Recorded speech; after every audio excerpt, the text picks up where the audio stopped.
Page 151, numéro 45. La norme d'un vecteur U est 6 et les composantes d'un vecteur V sont moins 8, 3. Et le produit scalaire de U et V est égal à 13. C'est quoi l'orientation de U?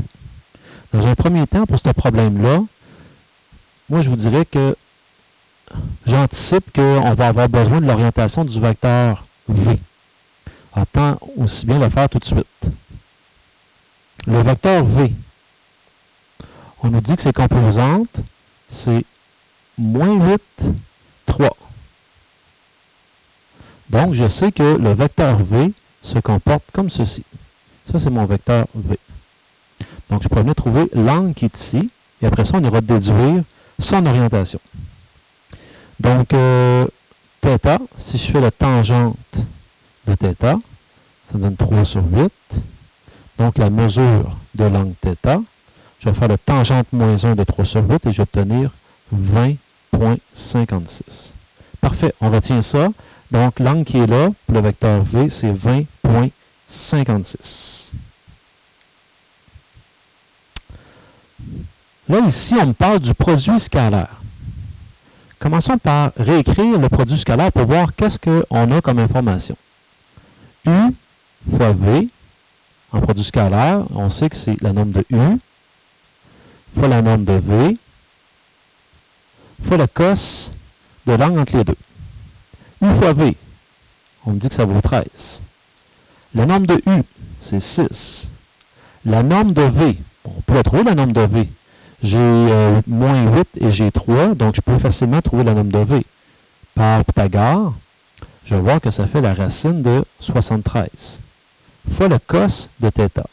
Et θ se trouve être l'angle entre les deux vecteurs, donc ça va nous être utile pour trouver l'orientation du vecteur U.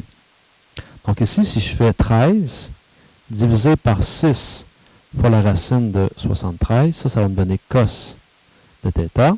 Et donc, si je veux avoir la mesure de l'angle θ, j'ai simplement qu'à faire le cos moins 1 de ceci, ce qui va me donner 75,31 degrés. Bon, on sait qu'il y a 75,31 degrés entre mes deux vecteurs. Et le vecteur V, je sais comment il est placé. Donc, encore une fois, ici, je dois vous faire voir qu'on est face à deux situations possibles. Vous êtes capable de comprendre ça. Parce que mon vecteur V, on va le placer à peu près. Mon vecteur V, là, il est placé à peu près comme ceci. Tiens, tant qu'à faire, on va se prendre une bonne représentation de mon vecteur. Donc, le vecteur V, il est placé à peu près comme ça.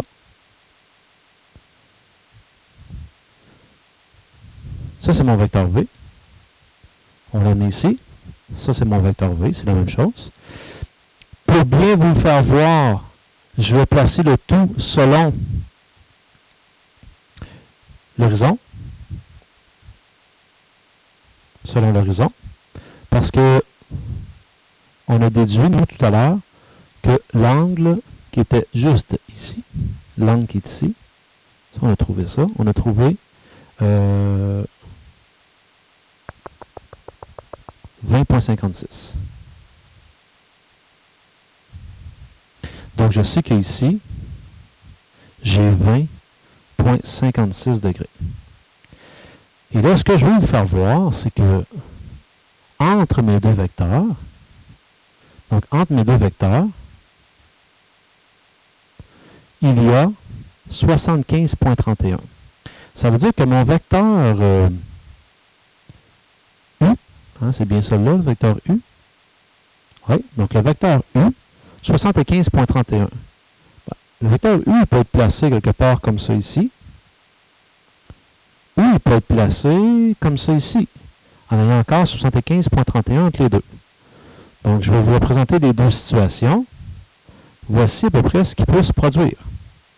Ça ici étant mon vecteur U. Vecteur U.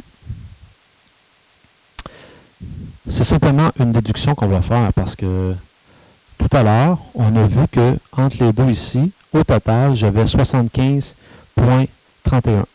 Donc, je peux déduire ici entre les deux 75,31 moins 20,56. je vais obtenir 53,75.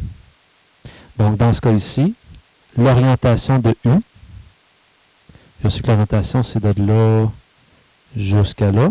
Donc, c'est 180 plus 53,75 qui va me donner 233,75 degrés.